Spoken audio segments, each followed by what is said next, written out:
Hello, my friends. This is Words for Wednesday, and I'm Tom Doherty.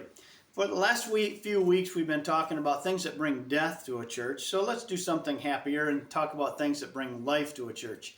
From Ephesians 6, we'll read two verses, 12 and 18. Paul writes, "For we do not wrestle against flesh and blood, but against the rulers, against the authorities, against the cosmic powers over this present darkness, against the spiritual forces of evil in heavenly places." And then verse 18, "Praying at all times in the Spirit with all prayer and supplication. To that end, keep alert with all perseverance, making supplication for the saints." And in between there, it talks about putting on the armor of God. So a church that is becoming alive, is full of life, is strengthening themselves, is a church that is a praying church. Now, we in the past have had kind of praying churches because individuals saw the importance of prayer and they were praying people. And that's a part of what we have to reestablish. We have to develop a culture that says to people, pray first, pray middle, pray at the end of all circumstances. People have got away from that. They've got me included. We've got process-oriented first. We're troubleshooting first. We find experts to handle problems first. And what we need to do is establish a culture that draws individuals into their role in praying for individual circumstances, for their families, and for their churches and communities.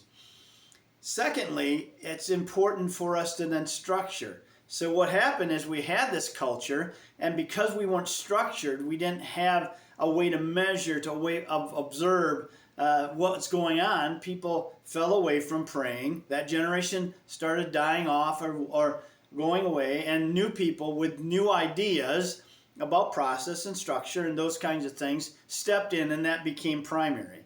And what I'm suggesting to us is to have a praying church more than praying for someone's physical problem, which is important, but praying against these spiritual things that are listed in Ephesians 6.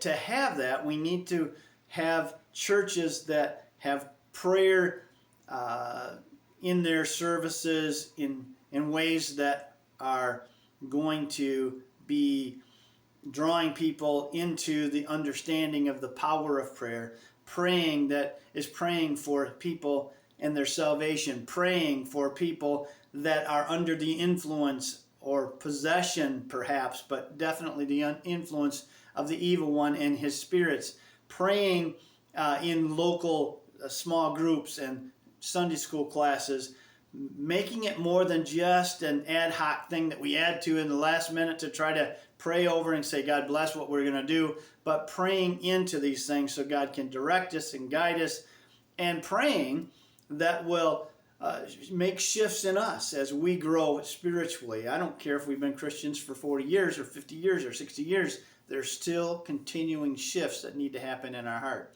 So I'm encouraging every pastor, every church leader to set up a prayer kind of strategy that will help create a culture of prayer for individuals and will create structures of prayer in their churches. You have a great week. This is Words for Wednesday. I'm Tom Doherty. It's brought to you by Every Church Grow. Bye-bye.